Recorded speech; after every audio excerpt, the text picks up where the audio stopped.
Por gentileza da TV Vila Velha, o programa Quarta Dimensão vem sendo divulgado às sextas-feiras, a partir das 15h30. Getúlio, me interrogou alguém curioso. Pregador da minha igreja esclareceu que a capacidade de se apresentar como anjo de luz mostra que também Satanás tem poder. Não é só Deus e o Cristo que comandam, como diz você. Basta a única frase, meu caro, para sepultar esta prova. O mestre disse: todo poder me foi entregue na terra e nos céus. Mateus 28, verso 18. Quando Jesus junta o vocábulo todo ao poder, completa seus 100%. Alguém acha que o Cristo cederia poder ao maligno se ele existisse? De vez que 100% do poder pertence a Deus e ao Cristo. O tema de hoje será: doutrina antiga é salada de urtiga. A verdade, meus amigos, pode se posicionar fora de foco, desafiando nossa capacidade de entendimento. Leonardo Lemos nos conta que fizeram teste a Loures com interno de hospital para doentes mentais. Perguntaram se ele era Napoleão. Zangado com a entonação do interrogatório, ele negou ser Napoleão. Eu não sou o imperador, respondeu aborrecido. Por incrível que pareça, todavia, o detector de mentiras revelou que ele mentira. Aquela declaração dele fora falsa. Imagine se pode.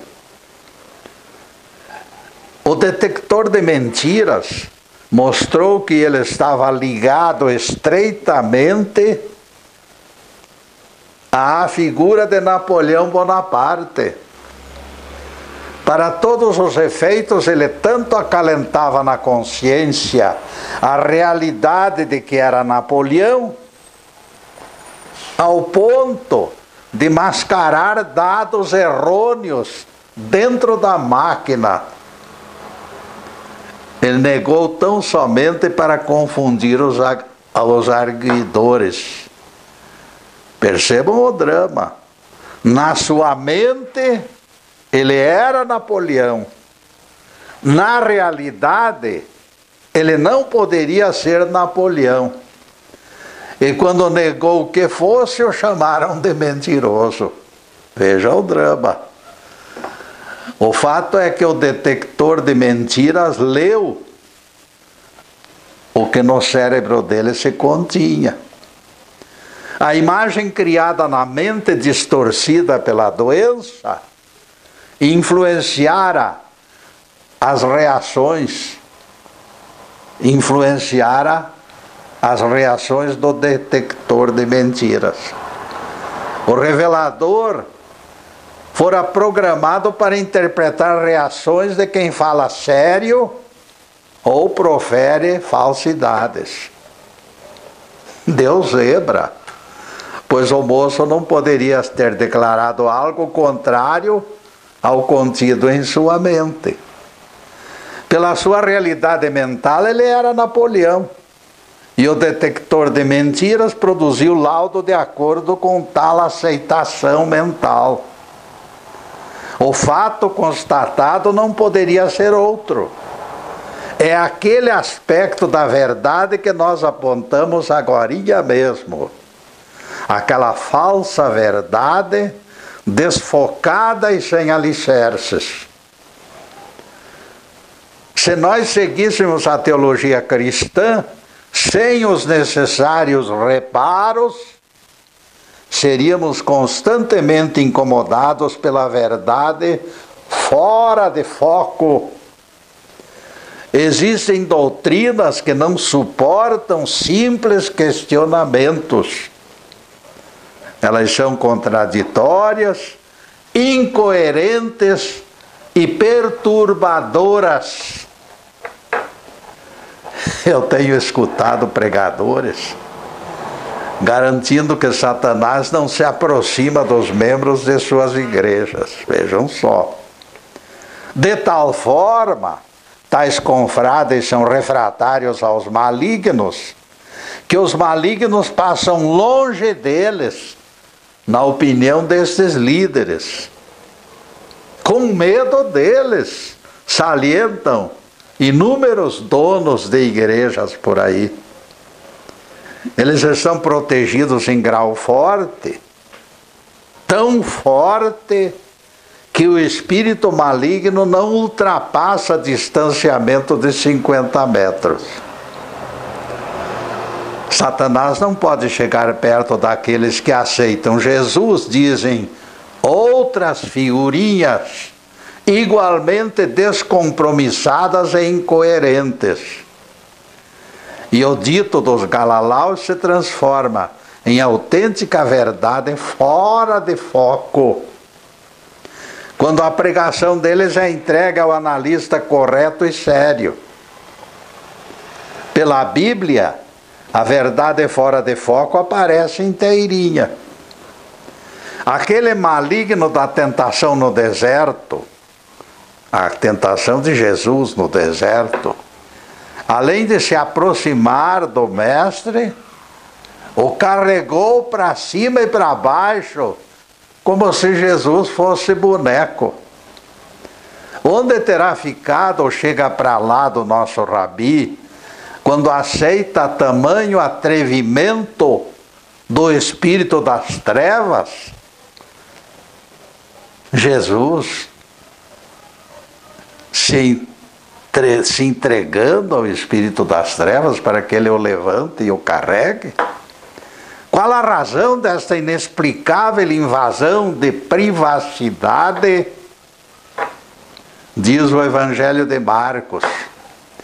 E carregando Jesus, o tentador mostrou-lhe todos os reinos do mundo e disse: eu te darei o poder e a glória destes reinos, porque o poder me foi entregue.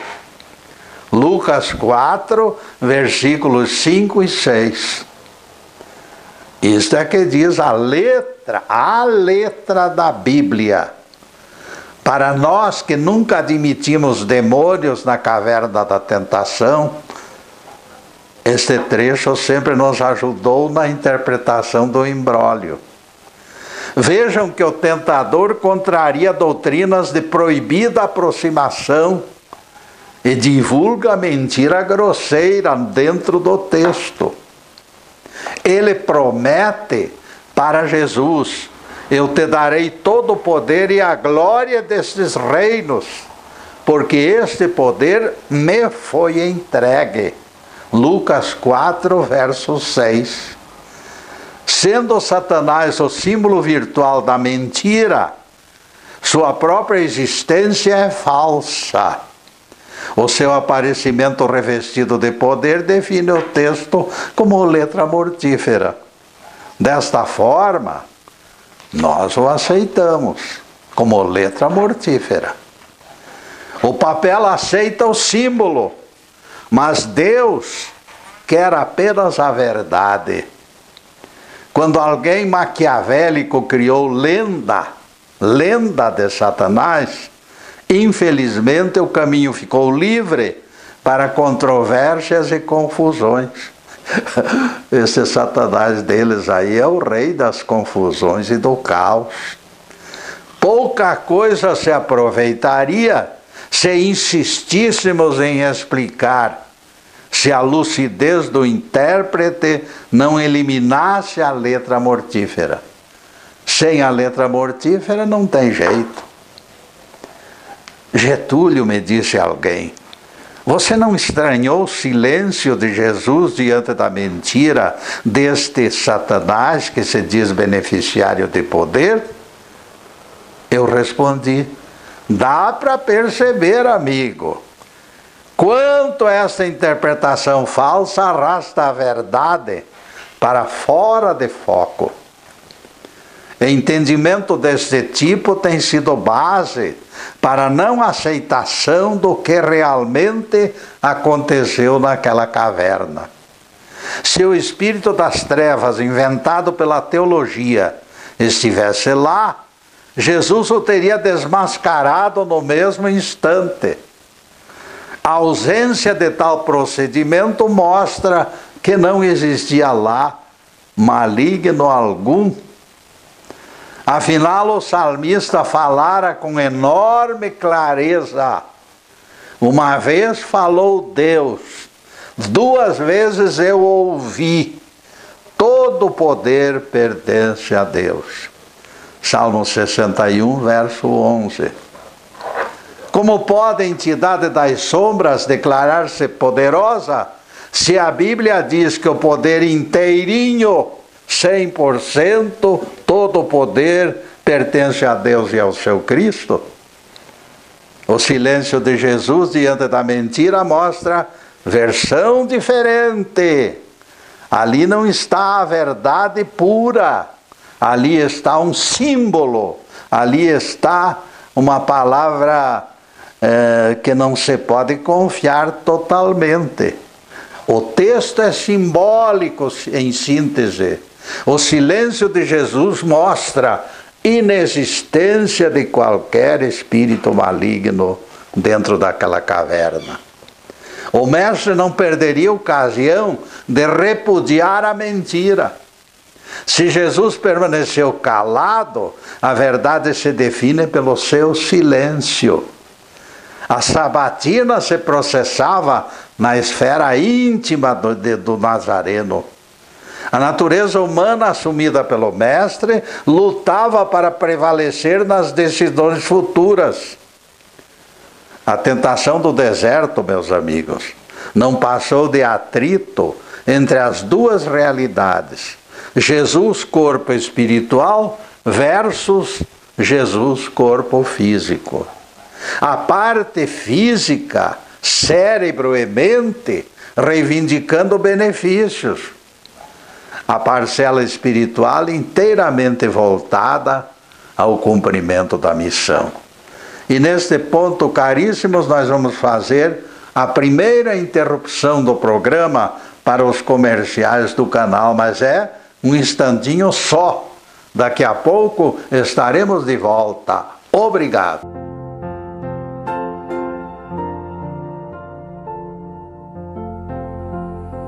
Já estamos no segundo bloco do programa Quarta Dimensão. Como tarefeiro modesto, estou satisfeito com as visualizações dos trabalhos no YouTube e no Facebook Live TV Ponta Grossa. Afinal, milhares de amigos nos vêm prestigiando no conjunto da obra, visualizando palestras, e desta forma nós agradecemos de todo o coração. O importante é que os acessos continuam crescendo. A gravação do programa é feita nos estúdios Fernando Martins e também as palestras anteriores podem ser assistidas pelo Facebook Live TV PG e pelo YouTube. Todas elas clamam pela atenção e pela divulgação de vocês. Nossos agradecimentos ao Fernando e ao Zube pela cordialidade e pelo suporte valioso. As nossas palestras são definidas como quarta dimensão. Atente para este detalhe quando procurá-las no Facebook Live TV PG.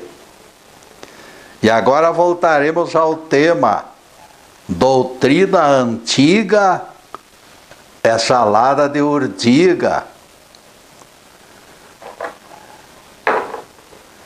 Alguém me perguntou eu citei esse nome e a pessoa perguntou: mas a doutrina de Jesus também é antiga e você sempre coloca sempre o mestre no pedestal? É urtiga também? Não, meu amigo. A doutrina de Jesus nunca foi antiga. A doutrina de Jesus é tão nova, tão viçosa, tão perfeita, que ela não tem idade. Ela pode ter 1 milhão de anos e continuará sendo nova. Ela não é urtiga. Urtiga é aquela que já está fora de validade, como os 10 mandamentos, como o sábado. Essas estão fora de moda, estão fora de utilidade, estão envelhecidas e mortas. Ao declarar que a carne é fraca, o mestre definiu de igual maneira que assumir as carências de humana personalidade. Jesus se desvestiu de sua grandeza para descer a nós e nos dar o exemplo. Tudo que o nosso Rabi resolvia fazer, ele fazia perfeito. No deserto inóspito da tentação, sua mente humana se empenhou para que ele extraísse vantagens. Isso é perfeitamente natural. É a lei da natureza, é a lei da selva. Este empenho transparece em todos os lances do episódio. Ninguém se engane. Não existia Satanás algum naquela caverna inóspita. Tudo que se disser nesse sentido não passa de balela. Simples balela. É tudo conversa para boi dormir. Satanás é invenção copiada dos persas, ninguém se engane. Quem conduziu o nosso Rabi para o pináculo do templo foi sua própria mente, traduzida em floreios pelo narrador oriental. Todos os fatos que relacionamos, a conclusão que se chega é da inexistência de maligno algum por perto. A letra da Bíblia utilizou símbolos e Satanás entrou de gaiato. Todos sabem que a letra pode ser mortífera. Isso também é bíblico. Se algum espírito de pessoa falecida estivesse nas imediações, ele tremeria diante da poderosa figura plena do Espírito Santo. Jesus estava repleto do Espírito Santo. Esta é a verdade na qual acreditamos. Espíritos de pessoas falecidas que não aprenderam a perdoar podem ser semeadores de maus pensamentos. Eles estão por aí. Eles não estão dormindo, não. Com o nosso Rabi, porém, não restaria chance de que a alma do outro mundo se aproximasse dele sem a sua vontade. Claro. O limite aceitável na descrição é que o narrador usou símbolos ao gosto daqueles povos orientais. Eles sempre apreciaram exageradas imagens. O Messias Salvador considerava obrigação a prova de resistência, e Jesus se submeteu a esta prova. Ele mesmo, em caráter voluntário, se submeteu ao teste. Não existe mistério algum, senhoras e senhores. Interpretando desta forma, eliminamos aquele Jesus fraco, dobrável, manobrado como boneco de engonço por entidade lendária. Entidade que é uma lenda, não existe. Alguém sequer imagina o Rei dos Reis carregado nos braços de entidade asquerosa e fedorenta? Tamanha falta de criatividade tinha que ser esclarecida, e eu estou fazendo isto. O mestre não desceu à terra para ser exibido em circos ou feiras, como assistente de mágicos. Se os pregadores falam que os demônios não se aproximam dos membros de suas igrejas, como eles explicam que Satanás o carrega no colo? Essa história do Deus do inferno afrontando o Deus dos céus é algo além de todas as contas. Ninguém merece. Se alguém insiste em apontá-la como lição, eu repito que a mentira jamais definirá lições. Mentira só pode sofrer repúdio incessante em todas as instâncias. Certo homem foi flagrado de madrugada, vejam só. De madrugada ele foi flagrado ao lado de caixa registradora, lá de madrugada. Ao lado de uma caixa registradora. Ele estava manuseando lá para colher alguma coisa. 2 vidros da janela haviam sido quebrados e apareciam sinais de arrombamento. Os policiais o prenderam e registraram flagrante. Ele teria que se explicar. E o sujeito cara de pau, nas últimas, nem ficou vermelho. O cara era bom de malandragem. E ele disse: eu ia passando, escorreguei numa casca de banana e caí contra esta janela. Foi quando percebi que os vidros tinham sido quebrados e aquilo me mexeu com a minha consciência. Como sou uma pessoa responsável e honesta, estava procurando lápis na caixa registradora para deixar nome e endereço para que fosse procurado para o conserto. Foi o momento em que fui injustamente preso por vocês. Alguém poderá acreditar numa história tão inverossímil? Pois eu lhes digo algo que considero pertinente. A defesa cínica desse larápio é mais aceitável em termos de lógica do que a outra, onde Jesus foi carregado por Satanás. E há pregadores que dizem isso como se fosse a coisa mais cândida do mundo, inocentemente. Não passaram de tentativas aflitas de livrar a cara do malandro. Esta mentira. Aquela outra, meus amigos, não tem explicação. Agora, aquilo de Jesus no colo de Satanás, na minha ótica, extrapola tudo que possa existir em matéria de bom senso. Além de nos enganar, eles pretendem nos fazer de bobos. Por favor, senhores catedráticos, tomem tento e reflitam. Esta interpretação coloca a verdade do Evangelho fora de foco. Se vocês divulgam que os malignos não conseguem se aproximar de humanos, qual a razão de considerar Jesus tão fraco? Será urgente modificar o enfoque do episódio, afastando o seu aspecto patético e totalmente fora de lógica.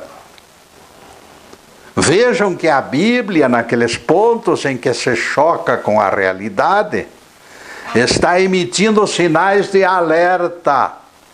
A Bíblia está dizendo que aqueles símbolos deverão ser esclarecidos. Escolherei texto bastante conhecido para ilustrar com clareza este assunto polêmico. Citarei visita que anjo fez a Maria Santíssima, mãe de Jesus, e o anjo lhe disse: Eis que conceberás e darás à luz um filho, disse o anjo a Maria. Deus o Senhor lhe dará o trono de Davi seu pai, e ele reinará para sempre sobre a casa de Judá, e o seu reinado não terá fim. Lucas 1, versículos 31 a 33.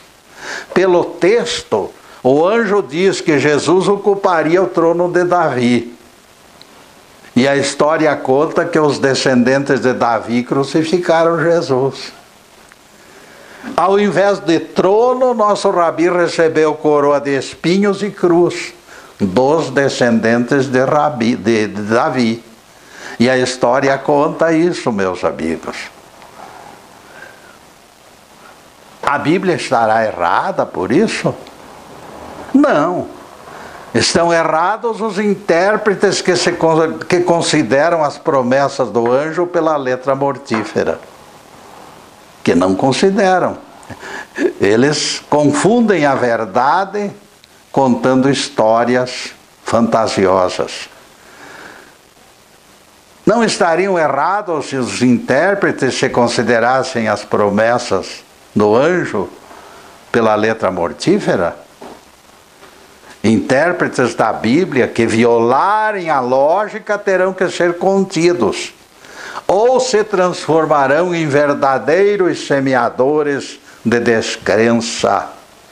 Aquele anjo falava de reinado sem tronos, sem palácios, sem política e sem exércitos.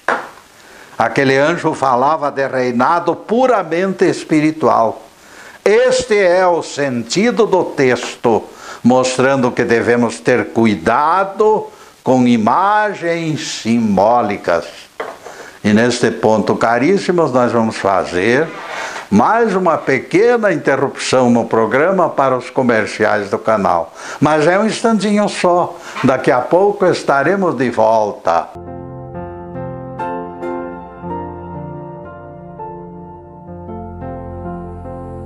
Estamos retornando com o programa Quarta Dimensão, terceiro bloco.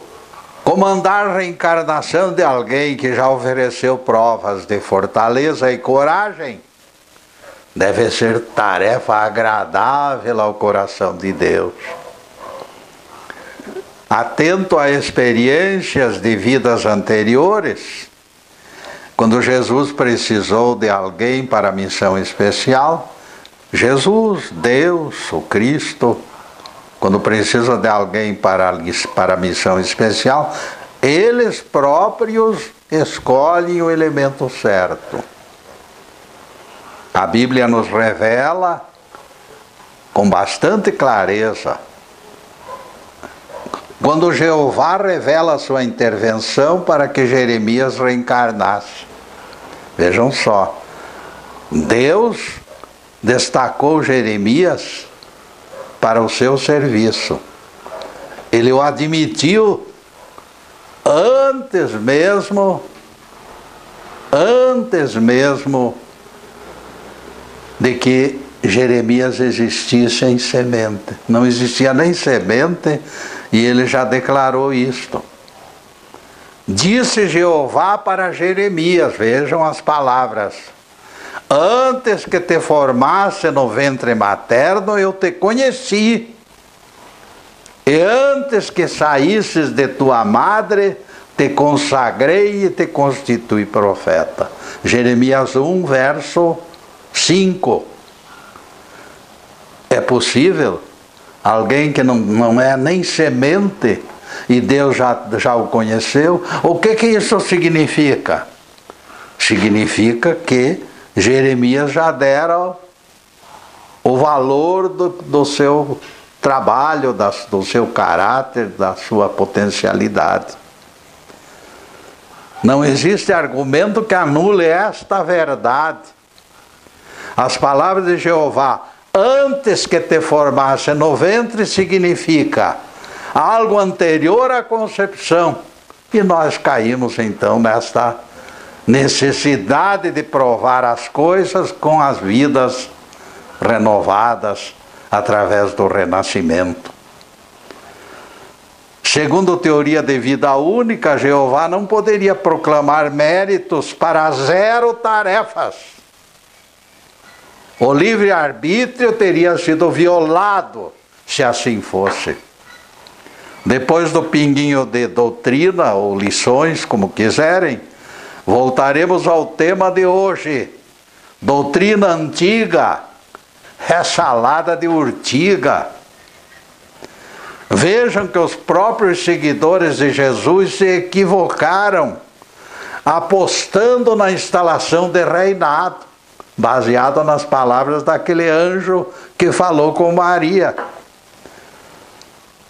Maria Salomé, mãe de Tiago e João, pediu que os seus filhos sentassem à direita e à esquerda do rei Jesus, quando ele tomasse posse do seu reino. Eles queriam ser o primeiro-ministro. O Nazareno, todavia, jamais incentivou o sonho político. Suas palavras foram: meu reino não é deste mundo.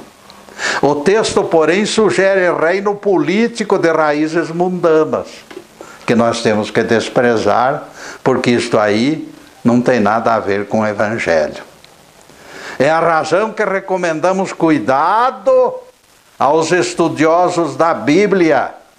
O aparecimento de fantasias inexplicáveis nos obrigam a procurar sentido verdadeiro atrás da cortina misteriosa.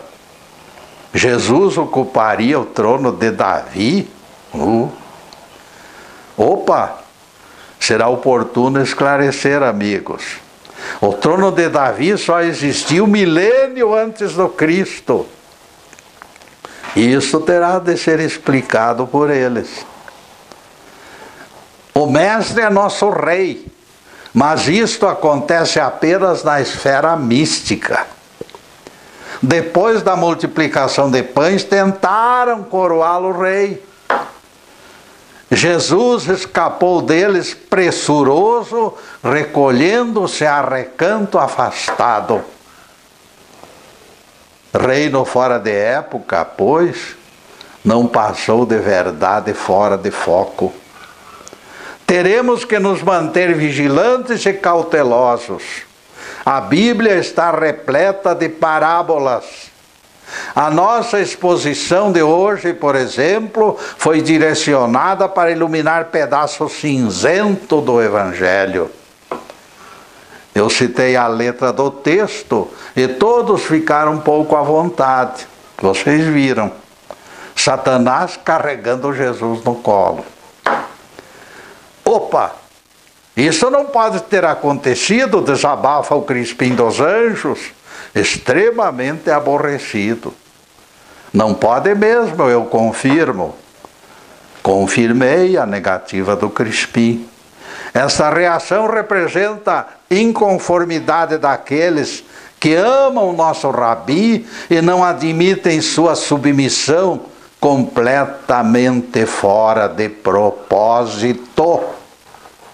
O mal-estar tão somente terminou após a conclusão unânime de que ocorrera na mente do mestre. Foi teste definitivo antes do ingresso na missão. Tudo se tornou claro e a verdade se tornou límpida e sem jaça. O curioso da exposição sobre a verdade fora de foco é que o fenômeno não é privativo da Bíblia. Esta verdade fora de foco aparece no cotidiano de todos os dias. Elas surgem por aí. Temos testemunhado cenas patéticas. Verdade fora de foco me lembra a roda da carroça de um vizinho nosso chamado Jacinto. Aquela roda escapava do eixo constantemente e fornecia inúmeros aborrecimentos ao pobre carreteiro. Custaria quase nada consertá-la, mas o Jacinto resistia e as promessas eram esquecidas depois do arrastão para sua casa. Quando ele engaiolava a carroça dentro de casa, ele esquecia do assunto. Coisas desligadas do eixo, materiais ou espirituais, como a roda do jacinto, deveriam merecer atenção especial. As consequências superam o deixa para lá, mais tarde eu arrumo. Deixe que mais tarde eu arrumo. E ele nunca encontra tempo para fazer o serviço. O pobre ser humano passa o dia cumprindo ordens, atento a proibições, lendo e aprendendo.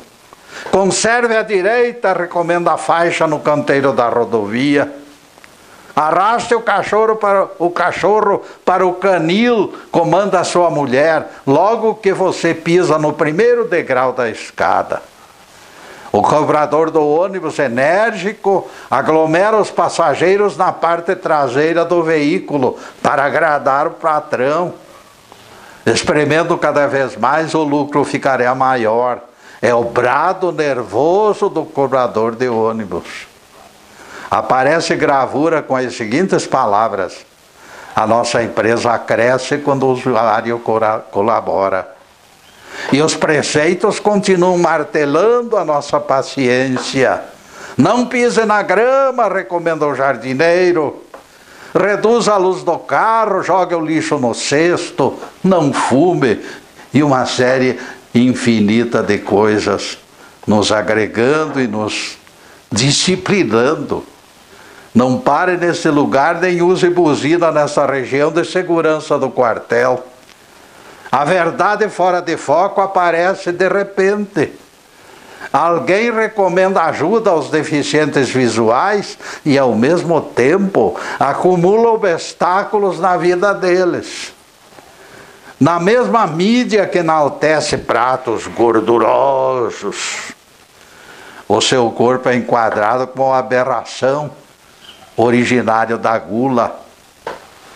E lembramos a história da raposa esfomeada. Esta é boa. Uvas maduras despertaram sonhos de saciedade na mente daquela raposa. Mas não havia brecha no cercado e ela não conseguiu penetrar. Tentou várias vezes se esgueirar pelos morões da cerca, sem resultado. Não conseguiu penetrar no parreiral repleto de uvas maduras. Então ela decidiu: vou emagrecer.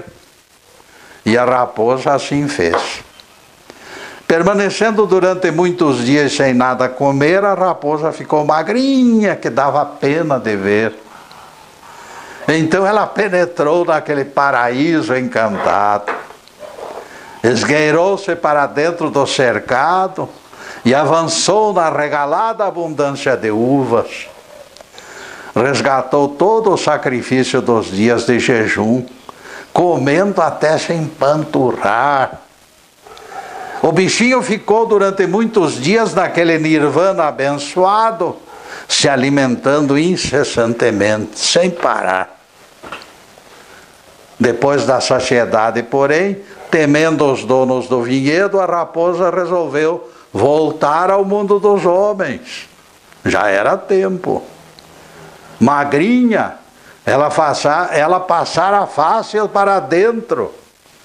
Engordara, porém, naqueles dias de gula e agora não conseguia escapar da prisão. Estava gorda. Não encontrando alternativa, a pobrezinha se obrigou a se submeter ao mesmo jejum que reduzira seu corpo. Continuaremos contando essa história no próximo bloco, pois agora nós vamos fazer uma pequena interrupção no programa para os comerciais do canal. Mas é um instantinho só. Daqui a pouco estaremos de volta. Obrigado.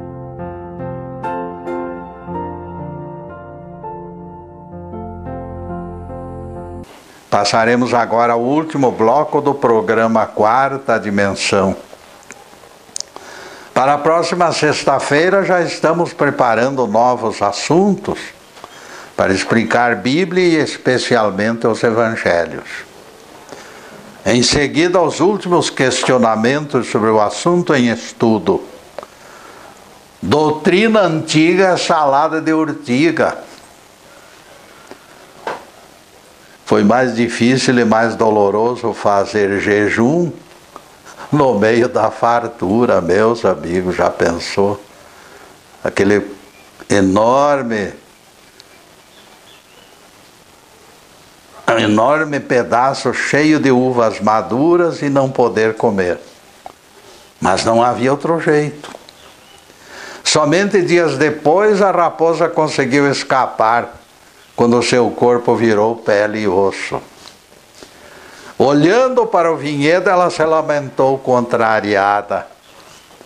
Estou saindo da mesma forma que entrei, magra e esfomeada.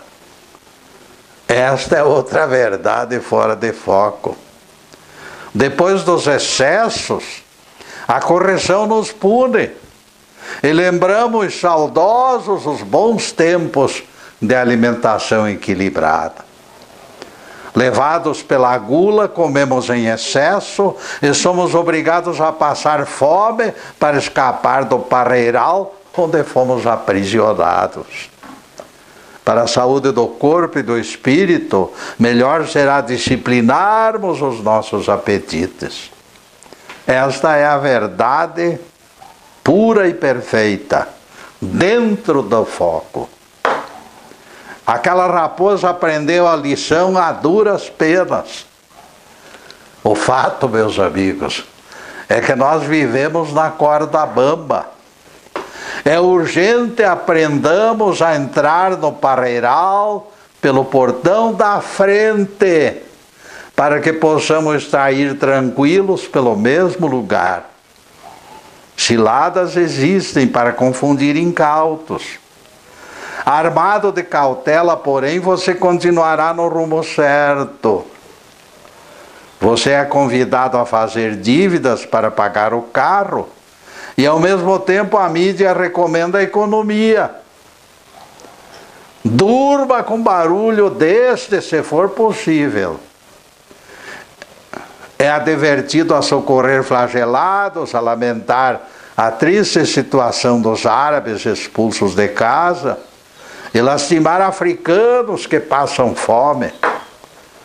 E por fim, quando você se apercebe que está sentindo os olhos úmidos de pena, alguém o adverte. Preocupações fazem mal à saúde. Quanta contradição neste mundo, amigos. E este amigo da onça coloca mais lenha na fogueira dizendo: não esquente a moringa se você deseja adiar a visita do agente funerário. Deixe de se preocupar, gritam bandos alegres por todos os caminhos do mundo. Este é o planeta contraditório em que nós vivemos. Este é o mundo das verdades fora de focos. Verdade com V minúsculo. Certa noite Raimundo Pérez sonhou com loja que abrira na Rua dos Prazeres, número 364. De imediato ele partiu para sondar as novidades daquela loja, que se encontravam expostas para a venda. Entrou devagar e de repente anjo de asas enormes veio atendê-lo no balcão. Um anjo de asas enormes. Todo constrangido, ele perguntou ao anjo o que aquela loja vendia. Tudo que for requisitado pelo seu coração, respondeu o anjo. Então, meu caro, eu quero uma tonelada de paz na terra, pediu Raimundo Pérez. E também o fim da violência, e a cessação da tristeza, e o término da fome e da doença em todo o mundo. Momentinho só, interrompeu o anjo sorridente. Você não entendeu? Aqui não vendemos frutos já colhidos, vendemos apenas sementes. Você terá que plantar, adubar, cultivar e depois colher. Eu acredito que esta pequena história se enquadre perfeitamente no roteiro do nosso tema de hoje. A nossa verdade está fora de foco, porque temos procurado comprá-la pronta, ensacada, torrada e moída, como se fosse mercadoria de balcão. Não temos manifestado disposição de adquiri-la em semente. Queremos a verdade pronta e acabada, como se estivéssemos comprando arroz e feijão cozidos. Vamos à Bíblia na esperança de que se desenhe versículo que nos abra os olhos e preencha as incertezas da nossa alma. O Espírito Santo invocado parece surdo às nossas súplicas. Embora Jesus já nos tenha advertido, nós continuamos, curiosamente, procurando onde nem o Cristo nem a verdade se encontram. Muitos dirão, eis que o Cristo está aqui. Não! Ele se encontra acolá. E o Mestre adverte, não vades nem os sigais. Lucas 17, versículo 23. Aquilo que disse o anjo da pequena história que contamos há pouco, revela a necessidade do nosso empenho pessoal para a conquista da verdade. Nós somos obrigados a adquiri-la em semente. Nós teremos que adubar a terra, plantar, cultivar e colher os frutos bem depois. Este será o processo de trazer a verdade para o verdadeiro foco de nossa luz. Enquanto não nos dispusermos ao esforço pessoal de semeadura, não haverá colheita. Ninguém pense em varinha mágica. Ninguém imagine concessão especial. Ninguém espere que olhos impuros contemplem a face da verdade. O Sermão da Montanha expressou de maneira conclusiva: bem-aventurados os limpos de coração, porque verão Deus face a face. Somente estes conseguirão trazer a verdade para o foco da luz. Somente depois da purificação das nossas almas e a firme comunhão com o nosso Cristo interno, será possível entendermos a verdade libertadora. Então seremos salvos pela infinita misericórdia do nosso Deus. Louvado seja o Pai Celestial. Que o Senhor nos abençoe e nos guarde. Que o Senhor faça resplandecer o seu rosto sobre nós e tenha misericórdia de nós. Que o Senhor sobre nós levante o seu rosto e nos dê a paz. Louvado seja o nosso querido Deus Pai. Louvado seja o santo nome de Jesus, o nosso Cristo. E para vocês, amigos, além desta câmera, podem ter a certeza que nós estamos vibrando para que as bênçãos divinas se espalhem sobre todos vocês e sobre suas famílias. Bênçãos de paz, de harmonia, de conforto espiritual, de saúde, prosperidade, tudo de bom. Mas acima de tudo, meus caros, amor no coração.